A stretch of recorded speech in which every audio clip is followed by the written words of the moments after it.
سوداگر کی بیٹی۔ کہتے ہیں کہ سمرقند میں ایک بڑا ہی ظالم اور عیاش پسند بادشاہ تھا۔ ساری رعایا اس کی ناپاک جسارتوں سے تنگ آ گئی تھی۔ اس کے جاسوسوں کے خوف سے لوگ اپنی بہو بیٹیوں کو تہخانوں میں چھپا کر رکھتے تھے۔ ایک مرتبہ وہ بھیس بدل کر شہر کے گلی کوچوں سے گزر رہا تھا کہ اچانک اس کی نظر ایک مرحبی دوشیزہ پر پڑی جو اپنے گھر کا دروازہ بند کر رہی تھی۔ لڑکی کیا تھی؟ حسن اور جمال کا ایک مرکز تھی۔ چہرہ ایسا تابناک تھا جیسے اس پر کسی نے چاندنی کا غازہ مل دیا ہو۔ شباب کی رعنائیوں میں وہ کھلے گلاب کی طرح چمن کی رانی معلوم ہوتی تھی۔ نظر پڑتے ہی بادشاہ کے دل پر بجلی گر پڑی۔ ایک نشتر تھا جو جگر کے آر پار ہو گیا۔ ایک مرتبہ پھر اس نے اس کے گھر کو دیکھا اور سلگتی ہوئی آرزو کے ساتھ اپنے محل کی طرف واپس لوٹ گیا۔ اس کا وزیر اس کی زندگی کے اسرار کا سب سے قریبی محرم تھا۔ محل میں قدم رکھتے ہی اس نے وزیر کو اکیلے میں بلایا اور اسے اپنے دل کی کیفیت سے باخبر کرتے ہوئے کہا، وزیر، آج پہلی بار میں نے انسانی پیکر میں ایک ماہ کامل کو دیکھا ہے۔ اس کے رخ کی چاندنی سے آنکھیں حیران ہو گئیں۔ اس کے تصور میں ایک لمحہ بھی دل کو قرار نہیں۔ اس کے حسن قیامت خیز نے میری ہستی کا ضبط وسقیت چھین لیا ہے۔ زندگی میں ایسا غارت کر ہمیشہ میری نظر سے کبھی نہیں گزرا۔ جیسے بھی ممکن ہو میرے سلگتے ہوئے دل کی آگ کو بجھاؤ۔ وزیر نے گھر کا پتہ نشان دریافت کر کے بادشاہ کو تسلی دیتے ہوئے کہا، جہاں پناہ صبر سے کام لیجیے۔ شاہی اقتدار کے لیے یہ کوئی مشکل کام نہیں۔ غلامان دولت اقبال جہاں پناہ کی خوشنودی مزاج کے لیے آسمان کی کہکشاں توڑ کر لا سکتے ہیں، یہ ماہ کامل تو زمین ہی کی مخلوق ہے۔ شام تک وزیر نے اپنے ذہین و شاطر مخبروں کے ذریعے سارا حال دریافت کر لیا۔ معلوم ہوا کہ وہ ایک سوداگر کی بیٹی ہے۔ باپ کو انتقال کیے ہوئے کچھ عرصہ ہو گیا ہے۔ اس وقت وہ اپنے بوڑھے اور غریب چاچا کی کفالت میں ہے۔ وزیر نے جیسے ہی بادشاہ کو یہ اطلاع دی، خوشی سے اس کی آنکھیں کھل گئیں، باچھیں کھل گئیں۔ اس نے فوراً ہی وزیر کو حکم دیا کہ ابھی اس کے چاچا کو دربار میں طلب کیا جائے اور جس قیمت پر بھی ہو اسے عقد نکاح کے لیے راضی کر لیا جائے۔ آن کی آن میں شاہی کارندوں کا ایک دستہ بوڑھے شخص کے مکان پر پہنچا اور اسے بادشاہ کی طلبی کا فرمان پہنچایا۔ بادشاہ کا حکم سنتے ہی دہشت کے اس کے چہرے کا رنگ پھیکا پڑ گیا۔ بھتیجے نے چچا کی پریشانی دیکھ کر گھبراتے ہوئے انداز میں دریافت کیا، دروازہ پر بلا کر کس نے آپ سے کیا کہہ دیا ہے کہ آپ اس قدر پریشان نظر آتے ہیں؟ چچا نے شکست خوردہ لہجے میں جواب دیا، شاہی کارندے آئے ہیں۔ بادشاہ نے ابھی مجھے دربار میں طلب کر لیا ہے۔ دل دھڑک رہا ہے کہ کوئی بلا نازل ہونے والی نہیں ہے۔ سمجھ میں نہیں آتا کیا کروں۔ بھتیجی نے تسلی دیتے ہوئے کہا، خدا اپنے حبیب کا صدقہ عطا فرمائے۔ بادشاہوں کی طلبی خطرے سے خالی نہیں ہوتی۔ قرین مصلحت یہی ہے کہ آپ خدا کا نام لے کر تشریف لے جائیں، ورنہ اس کے بعد حکومت کا قہر و زبر حرکت میں آ جائے گا اور وہ صورتحال افسوسناک اور تحیک امیز ہوگی۔ کارندے دروازے پر کھڑے تھے۔ دھڑکتے ہوئے دل کے ساتھ بوڑھا چچا ان کے ہمراہ ہو گیا۔ بھتیجی دروازے تک رخصت کرنے آئی اور خیر و عافیت کی دعا کرتے ہوئے واپس چلی گئی۔ انتہائی اعزاز و کرام کے ساتھ بادشاہ اور وزیر نے بوڑھے شخص کا خیر مقدم کیا۔ شاہی نشست گاہ کے قریب ایک مکلف اور زر نگار تخت پر اسے جگہ دی گئی۔ بغیر کسی وجہ ظاہری کے یہ اکرام خسروانہ دیکھ کر وہ دریائے حیرت میں ڈوبتا جا رہا تھا کہ جب اس کی گھبراہٹ دور ہو گئی تو وزیر نے اسے مخاطب کیا، اس وقت آپ کی قسمت کا ستارہ اوج پر ہے کہ بادشاہ معظم نے ملکہ سلطنت بنانے کے لیے آپ کی بھتیجی کو منتخب فرمایا ہے۔ آپ بطیب خاطر اس پیغام کو قبول کر کے تاج شاہی کا احترام بجا لائیں۔ یہ پیغام سن کر فرط حیرت سے بوڑھے کی آواز حلق میں پھنس گئی۔ اپنے شعور کی بکھری ہوئی توانائیوں کو سمیٹ کر بڑی مشکل میں جواب دیا، جہاں پناہ کے احسان ہماری گردن جھکی رہے گی، جن کی چشم التفات نے ہمیں فخر و اعزاز کا ایک زرین موقع مرحمت فرمایا، لیکن ایک زیر دست کی طرف سے یہ معذرت قبول کی جائے کہ ہم اپنے آپ کو اس شاہی اعزاز کا مستحق نہیں سمجھتے ہیں۔ یہ جواب سن کر شدت غیظ میں وزیر کی آنکھوں سے چنگاریاں پھوٹنے لگیں۔ گرجتی ہوئی آواز میں اس نے کہا، عزت وقار کے ساتھ اس خواہش کی تکمیل کے لیے اگر تم تیار نہیں ہو تو یاد رکھو کہ صبح ہونے سے پہلے پہلے تمہاری بھتیجی حرم سرائے شاہی کی زینت بنا لی جائے گی۔ وزیر کی زبان سے یہ الفاظ سن کر بوڑھا شخص کانپ اٹھا، لرزتے ہوئے ہونٹوں سے کہا، وہ میرے ضمیر کی آواز تھی جس کا میں نے اظہار کیا۔ شاہی قہر و جبر کا مقابلہ کرنا میرے بس کی بات نہیں۔ اغوا کرنے کا حکم نہ دیا جائے، میں اپنی بھتیجی کو دلہن بنا کر رخصت کرنے کے لیے تیار ہوں۔ یہ بات سن کر وزیر کا غصہ اتر گیا اور بادشاہ کے چہرے کی شکن بھی مٹ گئی۔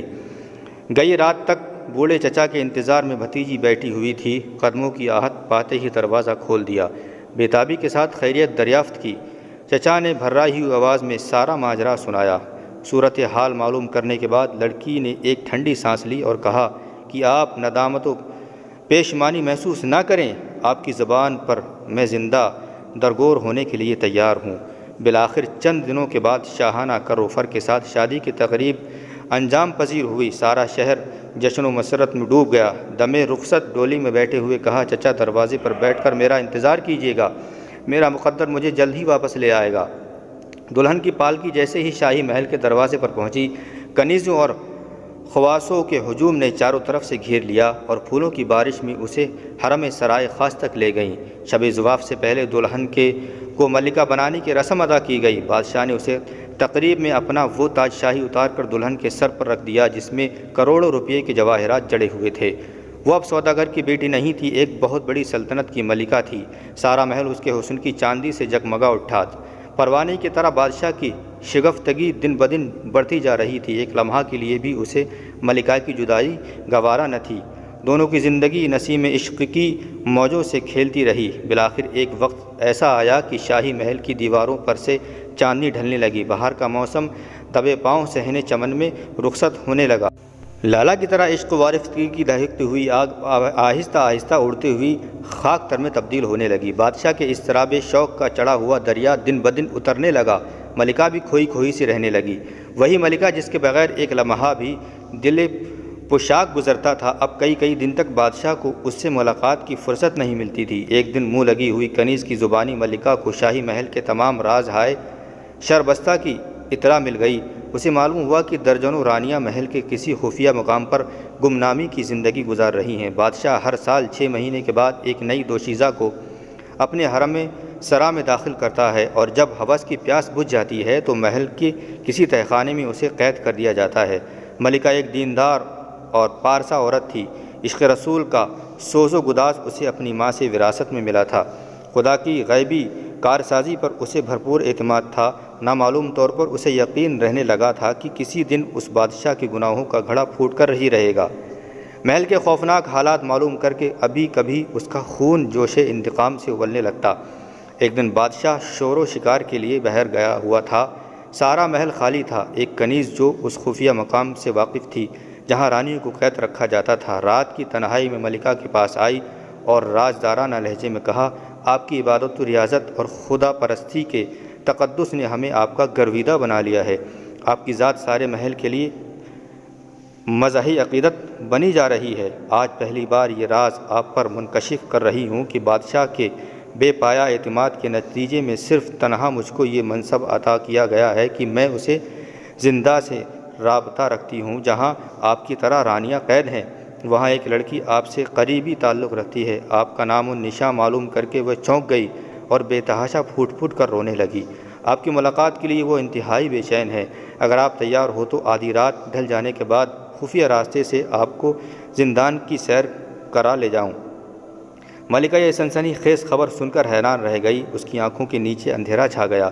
نامعلوم طور پر اس کے دل میں ان مظلوم عورتوں سے ملنے کا اشتیاق مچلنے لگا۔ اس نے کنیز کو مخاطب کرتے ہوئے، مظلوموں سے ہمدردی انسان کا سبب بڑا جوہر ہے، ضرور مجھے اس تہخانے میں لے چلو۔ شاید میرا خدا مجھے اس کی توفیق عطا فرمائے کہ میں انہیں اس عذاب سے نجات دلا سکوں۔ ملکہ کے اس جواب پر کنیز کی مسرتوں کی کوئی انتہا نہیں تھی۔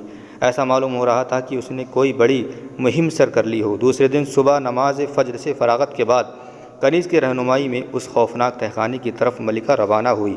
کنیز بہت سارے پرپیچ راستوں اور زینے سے گزرتے ہوئے ایک مقام پر پہنچ کر رک گئی۔ اس نے ملکہ سے باادب ہو کر کہا، تہخانے کے دروازے پر مسلح سپاہیوں کا ہر وقت پہرا رہتا ہے۔ میری غیرت گوارا نہیں کرتی کہ ملکہ کے چہرے پر کسی اجنبی مرد کی نظر پڑے، اس لیے آپ نقاب ڈال لیجئے اور میرے بازو کے سہارے آہستہ آہستہ قدم آگے بڑھائیے۔ کنیز کی درخواست پر ملکہ نے اپنا منہ چھپا لیا۔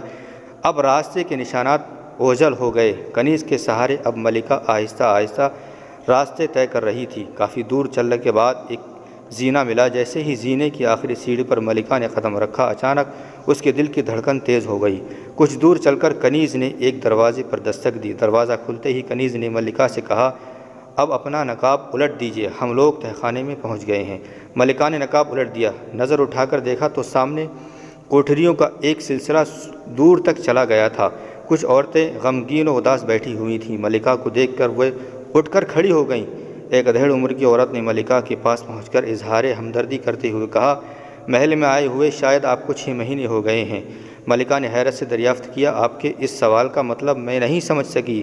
تو اس نے کہا، مطلب یہ ہے کہ ہر 6 مہینے کے بعد یہاں کے دستور کے مطابق نئی ملکہ کو اس قید خانے میں پہنچا دیا جاتا ہے اور پھر اس کے بعد تاعمر یہاں کوئی نہیں نکلتا۔ ملکہ نے درمیان میں مداخلت کرتے ہوئے کہا، مجھے تو محل کی ایک کنیز یہاں سیر کرانے کے لیے لائی ہے اور میں خود اس جذبے میں آئی ہوں کہ آپ لوگوں سے مل کر چھٹکارے کی کوئی راہ نکال سکوں۔ ادھیڑ عمر کی عورت نے اظہار ہمدردی کے انداز میں کہا، وہ حرافہ یہی کہہ کر سب کو یہاں لے آتی ہے اور دروازے تک پہنچا کر غائب ہو جاتی ہے۔ اب آپ صبر سے کام لیجیے، اس زندان کی قرب سے آپ کی واپسی ناممکن ہے۔ یہ سنتے ہی ملکہ نے پیچھے پلٹ کر کنیز کو آواز دی، لیکن کنیز کا کوئی پتہ چلا نہیں تھا، وہ جا چکی تھی، دروازہ بھی بند ہو گیا تھا۔ وہ اپنی زندگی کا انجام سوچ کر ملکہ کا خون سوکھتا جا رہا تھا۔ اچانک ایک بہت بڑے صدمے کی چوٹ سے وہ اپنے آپ کو سنبھال نہ سکی اور غش کھا کر گر پڑی۔ آگے کی کہانی آپ کو اگلے پارٹ میں ملے گی۔ اس کے لیے چینل سبسکرائب کریں اور ویڈیو پسند آئے تو لائک و شیئر ضرور کریں۔